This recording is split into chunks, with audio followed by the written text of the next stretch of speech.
మంచిది. పరిశుద్ధ దేవుని సన్నిధిలో ప్రతి ఉదయకాలం ఈ రీతిగా దేవుని సన్నిధిని అనుభవించడానికి, ఆయన నామాన్ని స్తుతించడానికి, ఆయన పరిశుద్ధ మాటలను ధ్యానించడానికి ఆశతో ఆయన సమ్ముఖానికి వస్తున్న దేవుని బిడ్డలైన మీ అందరికీ, దైవజనులైన మీ అందరికీ నా హృదయపూర్వక వందనాలు తెలియజేస్తున్నా. సకల ఆశీర్వాదములకు కారణభూతుడైన యేసు క్రీస్తు కృప మిమ్ములను మీ కుటుంబాలను సర్వ సమృద్ధిగా ఆశీర్వదించునుగాక. దేవుని సన్నిధానంలో ఆయన వాక్యాన్ని ధ్యానించుకుందాం. మన ధ్యాన భాగం రండి, పరమగీత గ్రంథం 2వ అధ్యాయము 1వ వచనంలోని 2వ భాగాన్ని చదువుకుందాం. పరమగీత గ్రంథం 2వ అధ్యాయము 1వ వచనంలోని 2వ భాగం. నేను షారోను పొలములో పూయు పుష్పము వంటి దానను, లోయలలో పుట్టు పద్మము వంటి దానను. మనం ధ్యానం చేస్తున్న భాగం 2వ లైన్ కదండి. లోయలలో పుట్టు పద్మము వంటి దానను, లోయలలో పుట్టినటువంటి పద్మమును. లోయలు అంటే ఏమనుకున్నాం? లోతైన భక్తి అనుభవాలు అనుకున్నాం. పర్వతాలు దేవుని మహిమను కనబరుస్తాయి. లోయలు ఆయనతో మాట్లాడే అనుభవాన్ని మనకు నేర్పిస్తాయి అనుకున్నాం. ఈ శీర్షికన లోయలు అనే భాగాన్ని మనం ధ్యానిస్తూ వస్తూ ఉన్నాం కదూ. లోయలు అనే అనుభవంలో ఒకటి ఆకోరు లోయను గురించి జ్ఞాపకం చేసుకున్నాం. బాధ లోయ, ఆకోరు లోయ నిరీక్షణ ద్వారంగా మార్చబడింది. రెండవది ఏలా లోయ. ఏలా అంటే దేవుని బిడ్డలారా విజయ పరంపర అనుకున్నాం. ఏలా లోయలో ప్రియులారా సాతాను అనబడే ఆ యొక్క గులియాతు శిరస్సును ఛేదించి పగులగొట్టిన చేతి సహాయము లేని రాయి అయిన యేసు ప్రభువారి యొక్క శిలువ త్యాగాన్ని కనబరుచు దృశ్యాన్ని మనం చూసాం. ఆ రాయి అతని నుదుటను తగిలినప్పుడు అతడు నేల పడిపోయెను. అప్పుడు దావీదు ఖడ్గముతో అతని శిరస్సును ఛేదించెను అనుకున్నాం కదూ. అలాగైతే సమాధానకర్తకు దేవుడు సాతానును మన పాదముల కింద శీఘ్రముగా చితక దొక్కించాడు అనుకున్నాం కదండి. ఇక మూడవదిగా బెరాకాలోయ అనుకున్నాం కదండి. బెరాకాలోయ, బెరాకాలోయలో ప్రియులారా ఆ అపాయమును జయించి దేవుని సహాయముతో విజయము పొందిన విజయ స్తుతులు అనే అనుభవాన్ని జ్ఞాపకం చేసుకున్నాం కదూ. విజయ స్తుతులు. దేవుడు మాటుగాండ్రను పెట్టి యెహోషాపాతు మీదకి వచ్చిన సైన్యాన్ని తొత్తునీలుగా చేసి శవాలుగా మార్చినప్పుడు వారు బెరాకా లోయలో కూడి దేవునిని స్తుతించినట్లుగా మనం చూసాం. బెరాకా అనగా స్తుతి అని, ఆశీర్వాదము అని చెప్పుకున్నాం. ఏమండి, ఆకోరు లోయలో బాధ నుండి విముక్తి, రక్షణ. ఏలా లోయలో అపవాది నుండి విడుదల, అపవాది మీద జయము. ఏమండి, మృత్యు మరణం మీద జయము, పాతాళం మీద జయము చూసాం. మూడవది బెరాకా లోయలో ప్రభు ఇచ్చిన విజయాన్ని బట్టి ఆయన్ని స్తుతించి ఆరాధించు అనుభవాన్ని మనం చూస్తూ వచ్చాం. ఇంకా లోయలు ఉన్నాయి, వాటన్నిటినీ ధ్యానించుకుంటూ వెళదాం.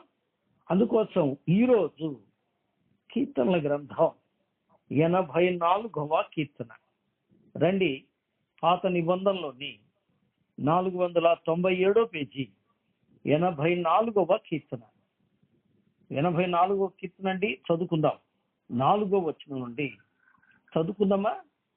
నీ మందిరమునందు నివసించువారు ధన్యులు, వారు నిత్యము నిన్ను స్తుతించెదరు.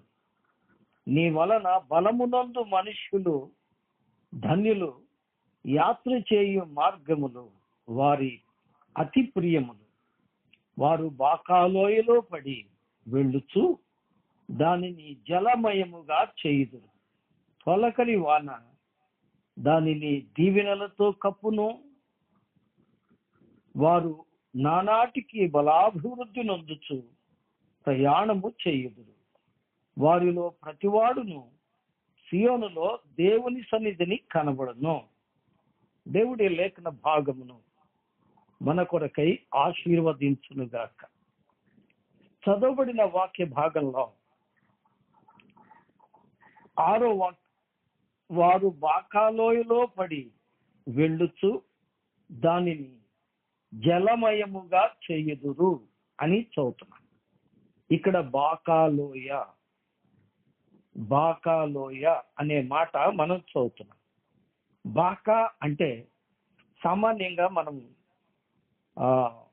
ధ్యానించుకునే మాట బైబిల్ ప్రకారం ఏమిటి అంటే, బాకా అనేది it's called a musical instrument లాంటిది.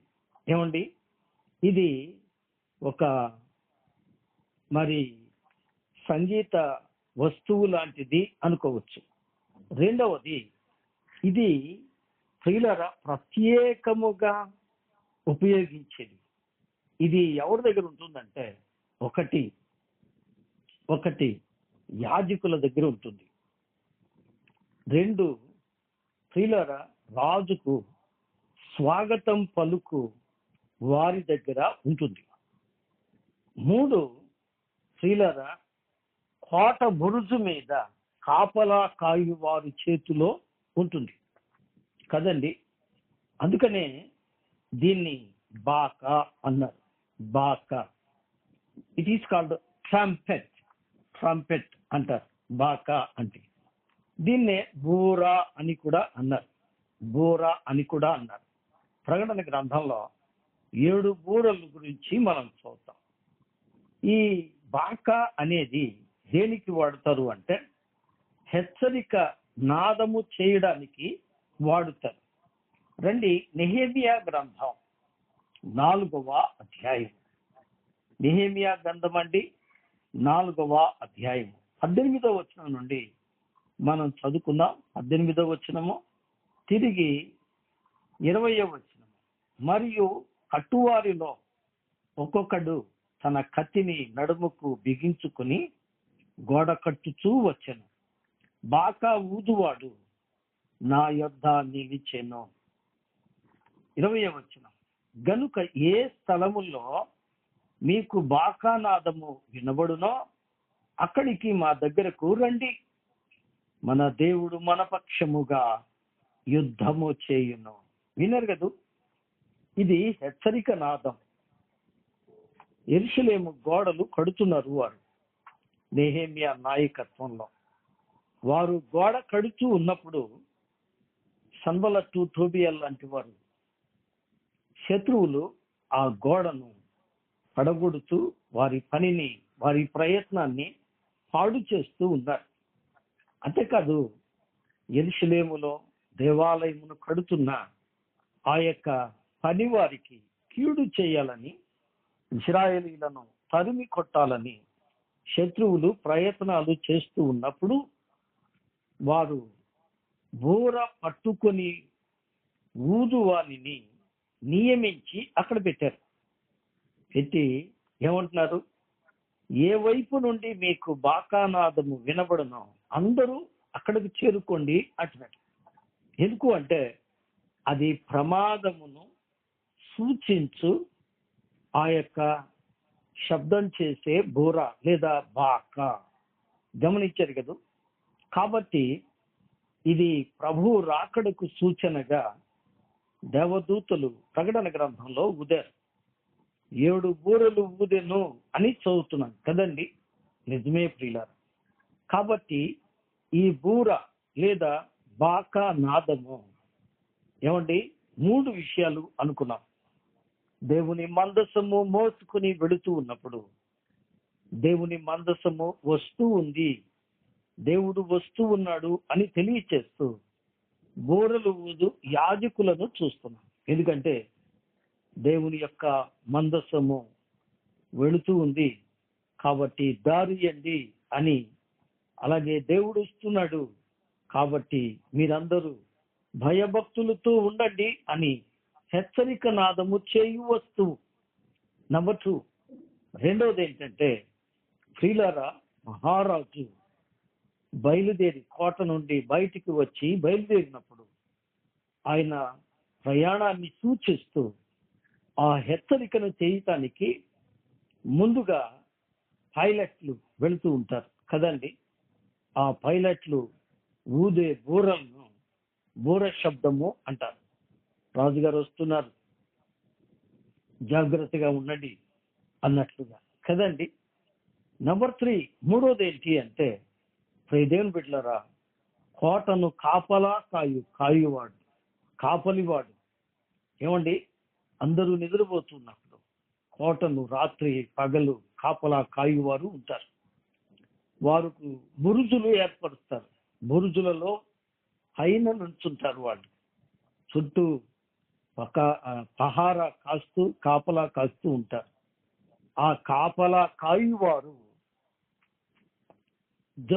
వస్తున్న శత్రువు అలికిడిని గమనించి ప్రమాద హెచ్చరికను కోట లోపల ఉన్న వారికి తెలియచేయడానికి ఊదేది బాకానాదము.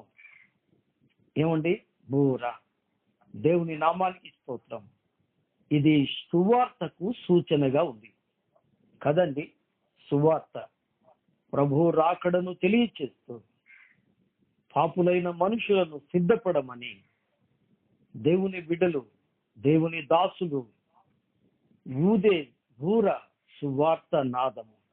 అందుకే భక్తుడు పాడతాడు, బాకా ఊదుడి అని. నిజమే ప్రియులారా, ఇది సామాన్యంగా మనం చెప్పుకుని అర్థం కాబట్టి బాకా ఊదువారి లోయ అని చెప్పుకోవచ్చు కదండి. కాబట్టి సువార్త ప్రకటించువారు, హెచ్చరిక నాదము చేయువారు ఉండే స్థలము అన్నారు. కాబట్టి బాకానాదం ఎక్కడ ఊదబడుతుంది?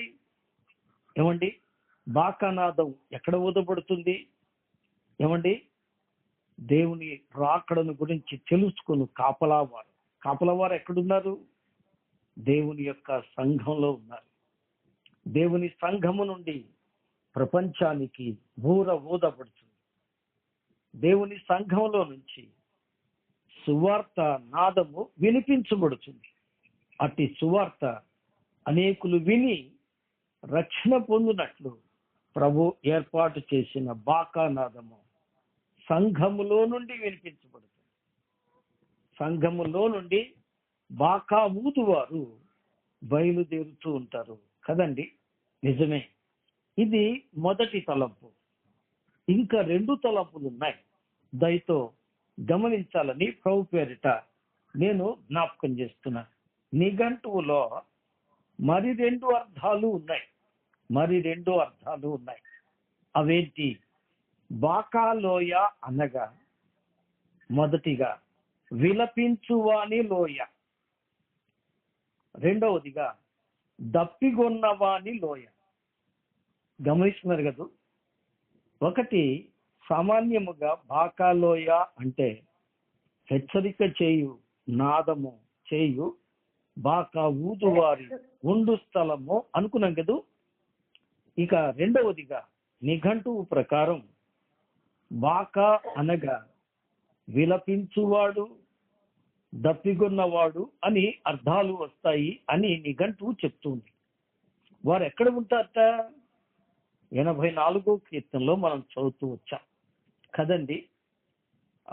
4వ వచనం, నీ మందిరమునందు నివసించువారు. వారు ఎక్కడున్నారు? దేవుని మందిరమందు ఉన్నారు. ఏమండి? In the temple of God, దేవుని ఆలయంలో ఉన్నారు. ఇంకో మాట, దేవుడి ఆలయమే దేవుడు నివసించు స్థలము అనగా ప్రభు అన్నారు, ఎక్కడ ఇద్దరు ముగ్గురు నా నామమున కూడి ఉంటారో వారి మధ్యన నేను ఉంటాను అన్నారు కదా. అలాగైతే దేవుని యొక్క ప్రజల మధ్య దేవుడు స్వరక్తం ఇచ్చి సంపాదించిన సంఘం కాబట్టి వారు ఎవరు? విలపించువారు, దప్పిగొన్నవారు. మూడవదిగా మనం ముందుగానే చెప్పుకున్నాం కదండి, హెచ్చరిక చేయువారు. ఒకటి హెచ్చరిక చేయువారు, రెండు విలపించువారు, మూడు దప్పిగొన్నవారు. జాగ్రత్తగా వినాలి. వీరు మొట్టమొదటిగా ఎక్కడుంటారు? వీరు మందిరమునందు నివసిస్తారు. ఏం చేస్తారు వాళ్ళు అంటే, వారు నిత్యము దేవునిని స్తుతిస్తారు కదండి. వారు ఎవరు అంటే దేవునిని స్తుతించువారు. దేవుని నామానికి స్తోత్రం. దేవునిని స్తుతించువారు, దేవునిని ఆరాధించువారు. ఇక రెండో మాట అక్కడే ఉందండి. ఏమండి? 5వ వచనం, నీ వలన బలమునందు మనుష్యులు ధన్యులు. ఏమండి? వారు మందిరంలో నివసిస్తారు. వారు దేవుని వలన బలమునందుతారు. బలమునంది ఏం చేస్తారు? యాత్ర చేయు మార్గములు వారికి అతి ప్రియములు. వారు ఏం చేస్తారట? యాత్ర చేస్తారు. అంటే వారు ప్రయాణం చేస్తారు. అందుకే ఇక్కడ ఇంకో మాట కూడా మనం చదువుతాం. 7వ వచనం, వారు నానాటికి బలాభివృద్ధి నొందుచు ప్రయాణము చేయుదురు. ఏమండి? యాత్ర చేస్తారు, అదే అర్థం. ప్రయాణము చేస్తారు. యాత్ర లేదా ప్రయాణం. ఏమండి? దైవ సేవకులు సువార్త దండయాత్ర చేస్తారు కదండి. సువార్త దండయాత్ర చేస్తారు. నిత్యము దేవుని గురించి ప్రకటించడానికి ఆయా స్థలాలకు ఎల్లప్పుడూ ప్రయాణం చేస్తూ ఉంటారు. వారే దైవ సేవకులు. వారు దేవుని మందిరమందు నివసించువారు. వారు బలమునందు మనుషులు. అలాగైతే వారు మొట్టమొదటిగా ఏం చేస్తారు చెప్పండి? వారు హెచ్చరిక చేస్తారు. ఎవరికి చేస్తారు? చూడండి, హెబ్రీయులకు రాసిన పత్రిక, హెబ్రీయులకు రాసిన పత్రిక అని, హెబ్రీయులకు రాసిన పత్రిక 10వ అధ్యాయం అనుకుంటా. 10వ అధ్యాయంలో మనం ఒక మాట చదువుతాం. దయచేసి హెబ్రీయులకు రాసిన పత్రిక అని 10వ అధ్యాయము 24వ వాక్యం చదువుతున్నాను. కొందరు మానుకొనుచున్నట్లుగా సమాజముగా కూడుట మానక ఒకరినొకడు హెచ్చరించుచు ఆ దినము సమీపించుట మీరు చూచిన కొలది మరి ఎక్కువగా అలాగు చేయుచు ప్రేమ చూపుటకును సత్కార్యములు చేయుటకును ఒకరినొకడు పురికొల్పుకొనవలెనని ఆలోచింతుము. ఏం చేయాలటండి? పురికొల్పుకోవాలి. ఫుట్నోట్లు ఏముందండి? ఒకరినొకరు రేపుకోవాలి. ఏమండి? ఈ మాటలు చాలా లోతైన అర్థాలు ఇస్తాయి. కొందరు ఏం చేస్తున్నారంటే, ఏమండి, సమాజముగా కూడటం మానుకుంటున్నారు. ఏమండి? కొందరు మానుకొనుచున్నట్టుగా సమాజముగా కూడుట మానక ఏం చేయాలండి? సమాజముగా కూడుట మానకూడదు. దేవుని బిడ్డలు, దేవుని సువార్త చేసేవారు, దేవుని పరిచర్య చేసేవారు, దేవుని స్వరక్తము చేత సంపాదించబడిన దేవుని బిడ్డలు సమాజముగా కూడటం మానుకోకూడదు. ఏమండి? కొంతమంది దేవుని మందిరానికి వెళ్ళడానికి తీరుబాటు ఉండదు. ఎంత దౌర్భాగ్యం అండి! దేవుని మందిరము, దేవుని సన్నిధికి వెళుతూ ఉండాలి.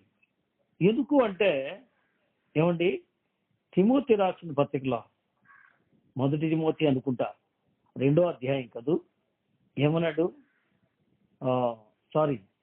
2వ తిమోతినా? ఇక్కడ అంటున్నాడు చూడండి, నా కుమారుడా క్రీస్తు యేసునందున్న కృపచేత నీవు బలవంతుడవు కమ్ము. కదండి. 2వ అధ్యాయము 2వ తిమోతి 2వ అధ్యాయం 1వ వచనం. నా కుమారుడా, క్రీస్తు యేసునందున్న కృపచేత బలవంతుడవు కమ్ము. వారు బలము ధరించుకుంటారు. బలం ఎక్కడి నుంచి వస్తుంది? దేవుని సన్నిధిలో వస్తుంది. దేవుని సన్నిధిలో వస్తుంది. ఏమండి? అవును, వారు పక్షిరాజుల వలె పైకి ఎగురుతారు. ఎవరు వాళ్ళు? యెహోవా కొరకు ఎదురు చూచువారు నూతన బలము పొందుతారు. ఎస్, నీకు బలం రావాలి అంటే సన్నిధికి రావాలి. ఏమండి? నీవు సన్నిధిలో గడపాలి. సన్నిధిని ఏనాడు కూడా నిర్లక్ష్యము చేయవద్దు. అఫ్ కోర్స్ నీకు వాక్యం బాగా తెలిసి ఉండొచ్చు. అఫ్ కోర్స్ నువ్వు బాగా అనుభవం కలిగిన దానవై లేదా అనుభవం కలిగిన వాడవై ఉండొచ్చేమో, కానీ నీకు సన్నిధి చాలా అవసరం. ఎందుకంటే నీ పని కొనసాగడానికి కావలసిన బలం, ఏమండి, ఆ శక్తి సన్నిధిలోనే దొరుకుతుంది. నిన్ను బలపరుచు దేవుడు ఎక్కడున్నాడు? 78వ కీర్తనలో చదువుతాం. షాలేములో ఆయన గుడారం ఉన్నది, సియోనులో ఆయన ఆలయం ఉన్నది. ఏమండి? 68వ కీర్తన 5వ వచనం ఏం చదువుతాం అక్కడ? ఏమండి? దేవుడు తన ఆలయములో ఉన్నాడు. కదండి. దేవుడు సన్నిధిలో ఉన్నాడు. ఎక్కడ 2-3 కూడుకుంటారో అక్కడ ఉంటాడు దేవుడు. అలాగైతే నువ్వు సన్నిధిని నిర్లక్ష్యము చేయరాదు. నీవు సన్నిధిలో ఉంటే బలపడతావు, బలం తెచ్చుకుంటావు, ముందుకు సాగడానికి బలాభివృద్ధిని అందుతావు. నిజమే ప్రియుల. కాబట్టి ఇప్పుడు ముందుకు వెళదాం. వాస్తవానికి ముందే నేను జ్ఞాపకం చేశాను. హెచ్చరిక నాదము చేయువారు అంటే సువార్త చేయువారు అనుకున్నాం కదా. వారికి ఉండాల్సిన 2 లక్షణాలు ఇక్కడ మనం చదువుతున్నాం. నంబర్ 1, బాకా లోయ అంటే విలపించు వాని లోయ. ఏం చేయాలండి? విలపించాలి. విలపించటము అంటే దుఃఖపడాలి. దుఃఖపడాలి అంటే దేవుని వేడుకోవాలి. దేవుని నామానికి స్తోత్రం. దేవుని వేడుకోవాలి. ప్రియా దేవుని బిడ్డలారా, దేవుని సన్నిధిలో మనం ప్రార్థన చేయటానికి మనం ముందు ఉండాలి. ప్రార్థన చేసే వారంగా ఉండాలి. గమనిస్తున్నారు కదా? అవును. హోషే గ్రంథం 12వ అధ్యాయము 3 నుండి 6 వచనాలు మనం చదువుకుంటూ వెళితే, యాకోబు మగసిరి వాడై దేవునితో పోరాడెను అని రాయబడింది. మగసిరితో పోరాడాడట. ఎలా పోరాడాడు? తర్వాత లైన్లోనే ఉంది. అతడు కన్నీటితో ఆయన్ని బ్రతిమలా ఆడుకున్నట్ట. ఏమండి? తనకు కష్టం వచ్చినప్పుడు, తన కుటుంబంలో సమస్య వచ్చినప్పుడు యాకోబు దేవుని సన్నిధిలో కన్నీటితో ప్రార్థన చేసినట్టుగా మనం చదువుతున్నాం. అలాగైతే నీవు ప్రార్థించే సమయాలు ఎన్నున్నాయి? ప్రార్థించే, కన్నీరు విడిచే, నిజమే, విలపించు వానిలోయ అంటే కన్నీరు విడుచువారు, ప్రార్థన చేయువారు. 2వదిగా యెషయా గ్రంథం 38వ అధ్యాయము 3వ వచనము తిరిగి 5వ వచనం మనం చదివితే, హిజ్కియాకు మరణకరమైన రోగము సంభవించినప్పుడు దేవుడు అతనికి తెలియజేసిన సందేశమేమి అనగా, పిల్లరా, నీవు మరణమవుతావు, నీవు బ్రతుకవు అనే. నిజమే. ఆ మాట దేవుడు తెలియచేయగానే అతడు గోడ తట్టు తిరిగి కన్నీళ్లు విడిచాడు. అతని కన్నీళ్లు చూచిన దేవుడు అతనికి మరి 15 సంవత్సరాలు ఆయుష్ పొడిగించినట్లుగా చదువుతున్నాడు.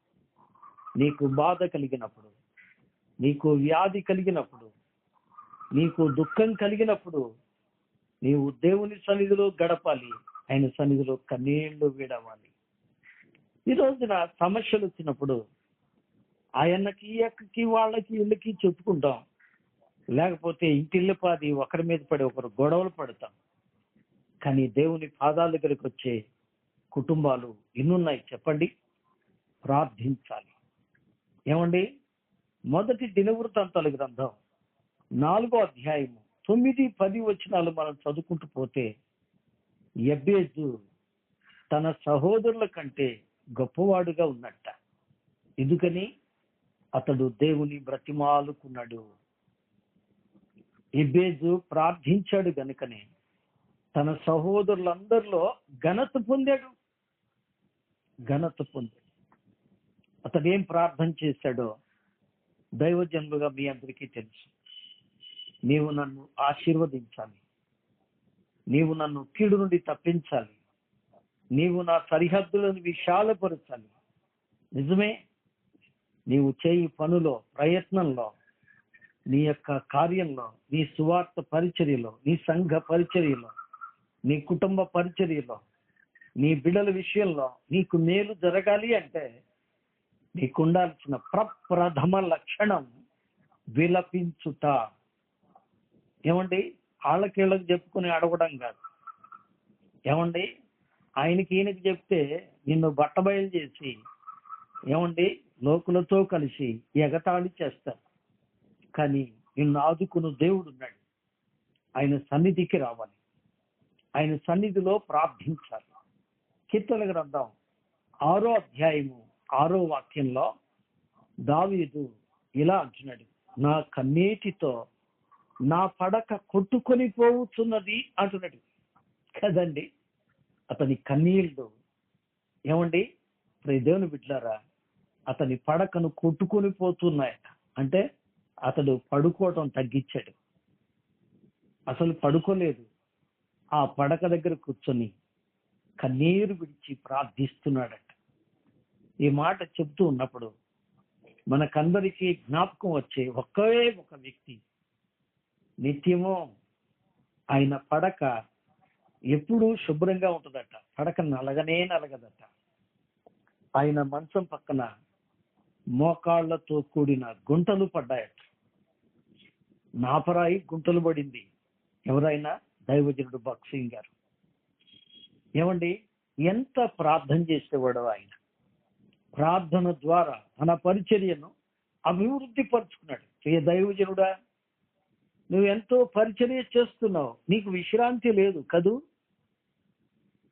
కానీ ఆ పరిచర్య ఫలభరితం కావాలి అంటే నీవు దేవుని పాదాల దగ్గర కన్నీరు విడిచే క్షణాలు అవసరం. ఈ సంగతి గమనించావా? విలపించేవానిలోయ, నీవెప్పుడైతే విలపిస్తావో, కన్నీరు పెడతావో, నీ కన్నీరు ఈ పరిచర్యను అభివృద్ధి పరుస్తుంది కదూ. 5వదిగా లూకాసు వార్త 7వ అధ్యాయము 38వ వచనంలో, ప్రియులారా, పాపాత్మురాలైన స్త్రీ యేసు పాదముల యొద్ద, వెనక తట్టు ఆయన పాదముల యొద్ద నిలుచుండి, షీ స్టాండ్ అప్.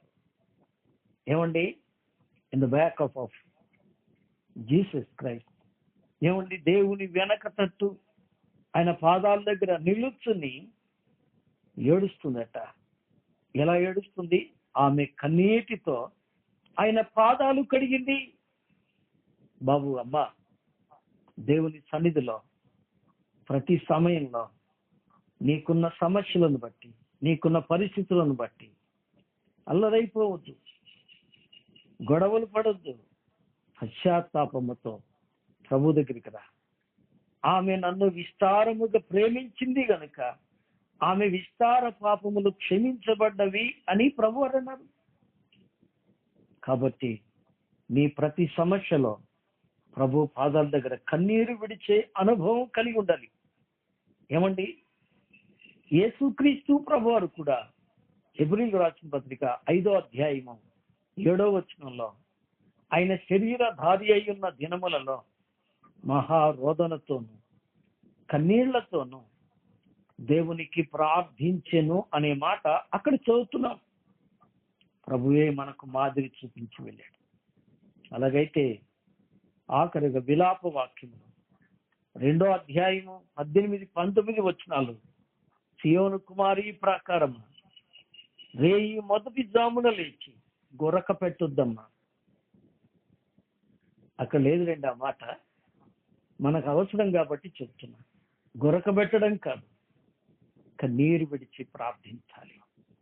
వేకునే లేచి, రేయి మొదటి జామున లేచి, ఏమండి, నీ కన్నీరు నదీ ప్రవాహం వల్లే పారనిమ్ము. ఎందుకు? నీ పసిపిల్లల ప్రాణం కొరకు. మా పిల్లడు అట్టయిపోయాడండి, మా వాడు ఇట్టయిపోయాడండి, మాకు కుటుంబంలో గొడవలు అవుతున్నాయండి. వాడి నిమిత్తం ప్రార్థించటం నువ్వు తగ్గించావు. అతన్ని సరైన మార్గంలో పెట్టడానికి నీవు తప్పిపోయావు. బిడ్డను క్రమంలో పెంచాలి. బిడ్డ కొరకు భారంగా ప్రార్థించాలి. ప్రార్థించే లక్షణం విశ్వాసి జీవితంలో అతి ప్రాముఖ్యం.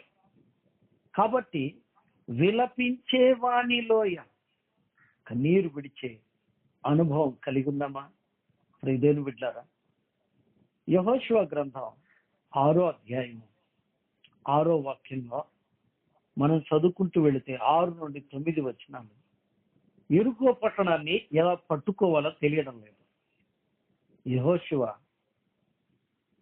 దూరంగా వెళ్ళి మోకరించి దేవుణ్ణి అడుగుతూ ఉన్నాడు, నేనేం చేయాలి ప్రభువా? ఎలా నేను యుద్ధం చేయాలి?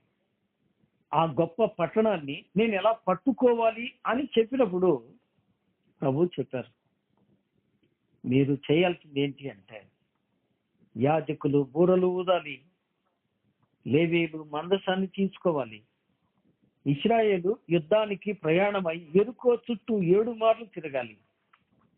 7వ మారు ప్రభువును స్తుతిస్తూ బిగ్గరగా కేక వేసినప్పుడు ఆ పట్టణపు ప్రాకారము కూలి పట్టణం మీ చేతికి వస్తుంది అని చెప్పారు. నిజమే ప్రియులారా, సువార్త చేయడానికి లేదా పట్టణాన్ని పట్టుకోవడానికి లేదా లోకులను దేవుని కొరకు సంపాదించడానికి ఫండమెంటల్లీ అట్ ద బిగినింగ్ నువ్వు చేయాల్సింది ప్రార్థన. ప్రార్థన ద్వారా నీ పని ముందుకు సాగుతుంది. రెండవదిగా ఏమండి, దినవృత్తాంతాల 2వ గ్రంథం 20వ అధ్యాయము 19-22 వచనాలు మనం చదివితే,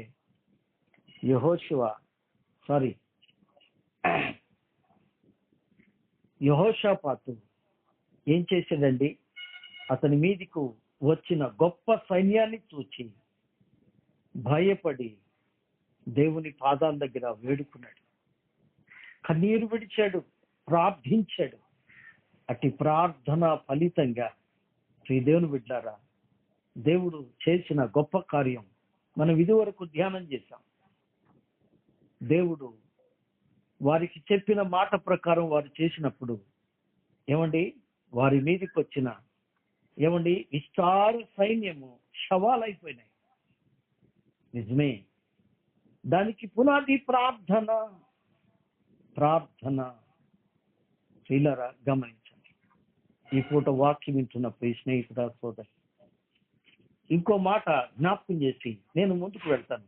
మార్కు రాసిన సువార్త 1వ అధ్యాయము, మార్కు రాసిన సువార్త 1వ అధ్యాయము 35వ వచనం నుండి నేను చదువుతున్నాను. చూడండి, కొత్త నిబంధన 32వ పేజీ. ఆయన పెందల కడనే లేచి ఇంకను చాలా చీకటి ఉండగానే బయలుదేరి అరణ్య ప్రదేశమునకు వెళ్ళి అక్కడ ప్రార్థన చేయుచుండెను. నంబర్ 1, సీమోనును అతనితో కూడా ఉన్నవారును ఆయనను వెతుకుచూ వెళ్ళి ఆయనను కనుగొని అందరూ నిన్ను వెతుకుతున్నారని ఆయనతో చెప్పగా, ఆయన ఇతర గ్రామములలో నేను ప్రకటించున్నట్లు వెళ్ళుదము రండి, ఇందు నిమిత్తమే కదా నేను బయలుదేరి వచ్చి తిని అని వారితో చెప్పాను.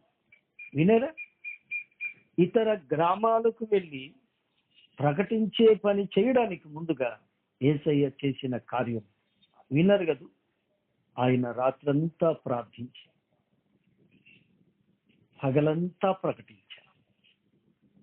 ఇంతకీ ఆయన విశ్రమించిన ఏమండి కాస్తన్న నిద్ర కొద్దిగన్న గొరక కదండి. నిజమే, దేవునికి స్తోత్రం.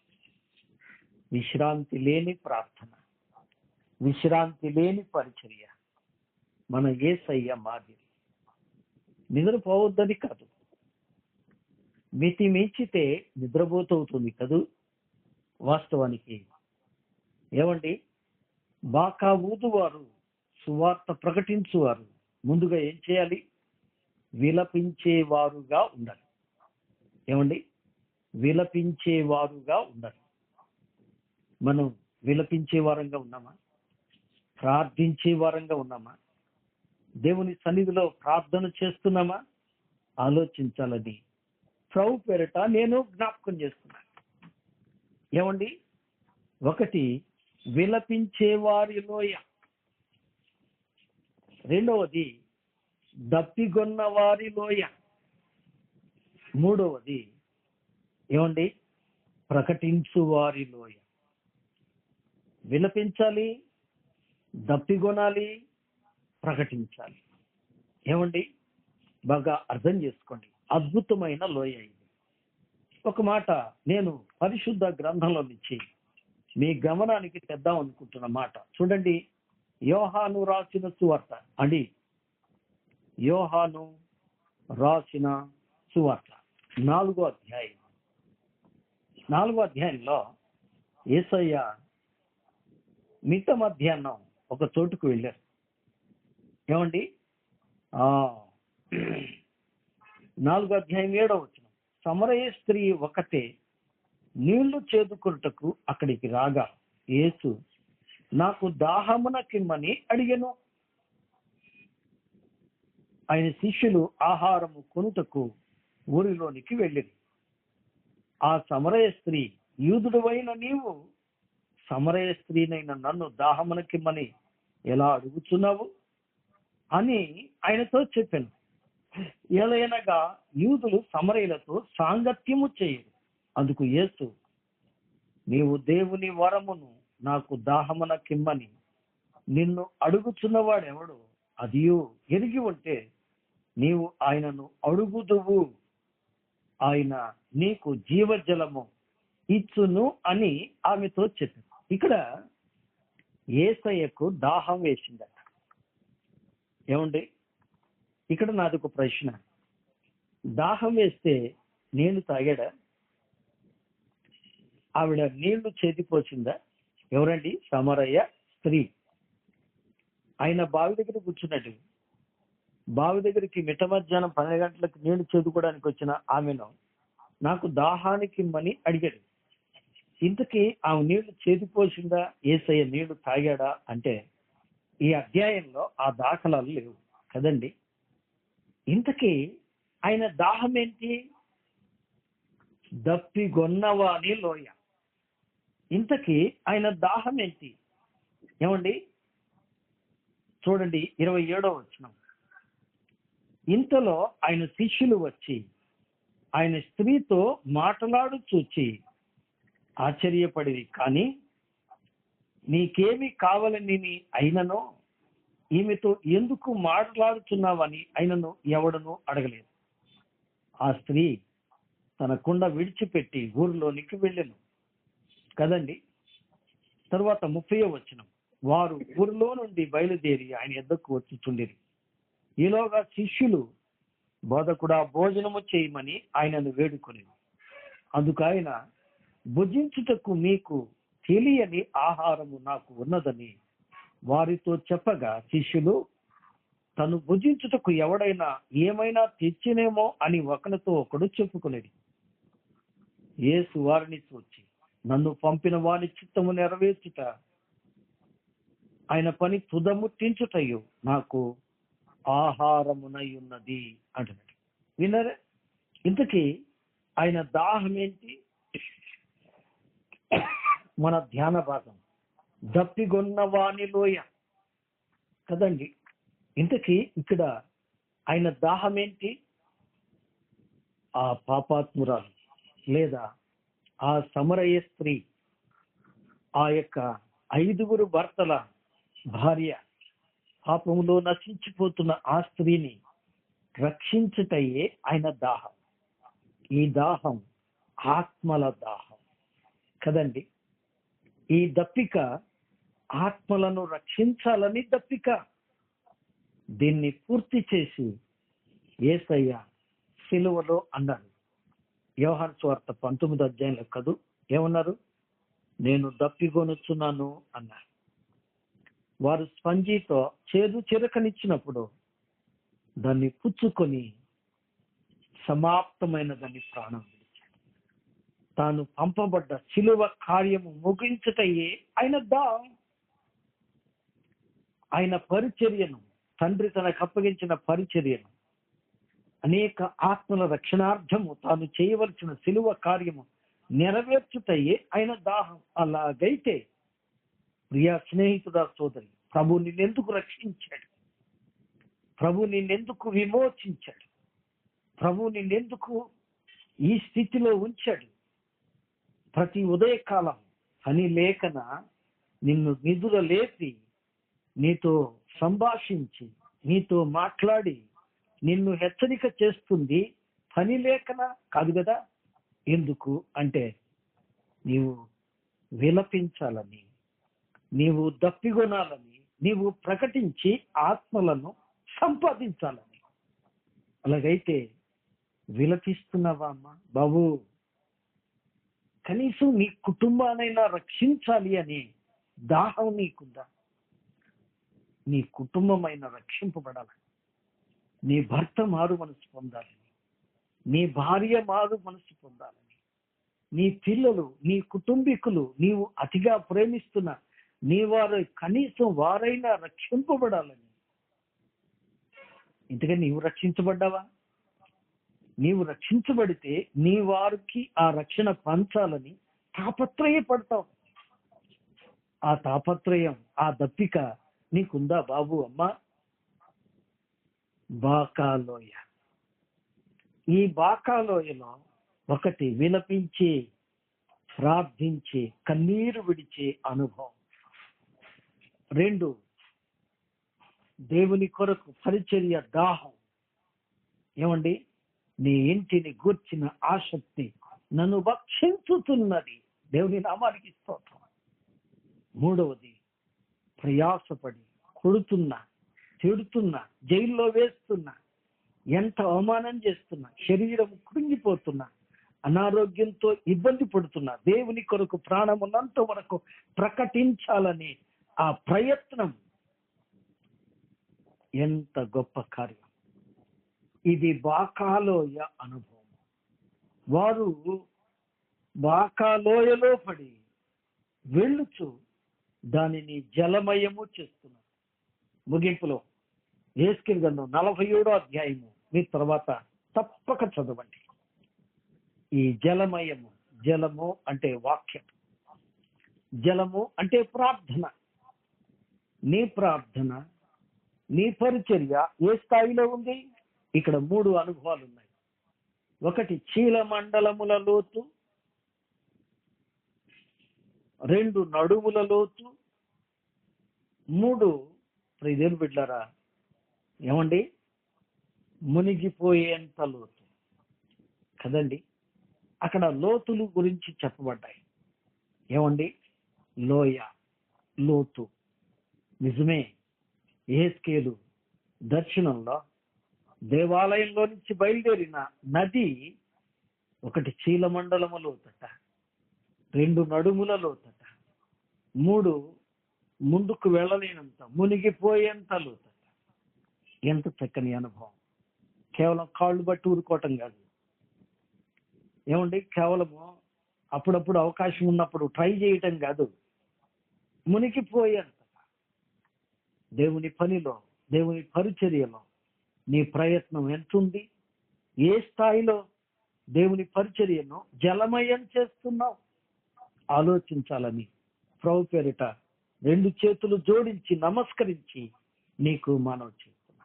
వారు బాకాలోయలో పడి దానిని జలమయము చేస్తున్నారు.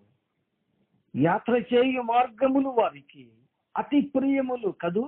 ఎస్, వారు నానాటికి బలాభివృద్ధి నుండి ప్రయాణం చేస్తున్నారు. దేవుని సన్నిధిలో బలం తెచ్చుకుంటూ, దేవుని కొరకు దప్పిక కొని, దేవుని కొరకు బలంగా పరిచర్య చేసే ఆ బాకాలోయ నీ జీవితంలో, నా జీవితంలో, నీ పరిచర్యలో, నా పరిచర్యలో ఇట్టి అనుభవం కావాలని ప్రభువు కోరుతున్నాడు. అలాగున్నామా? అలాగుంటే దేవునికి స్తోత్రం. ఒకవేళ ఏదైనా లోపం ఉంటే ఇప్పుడు సరిదిద్దుకొని దేవుని సన్నిధిలో బాకా లోయలో విలపించే అనుభవం, దప్పిగొన్న అనుభవం, ప్రకటించే అనుభవమును సరిదిద్దుకుందాం, సిద్ధపరుచుకుందాం. దేవుడు ఈ మాటలను మన కొరకై ఆశీర్వదించునుగాక. ఆమేన్. ఆమేన్.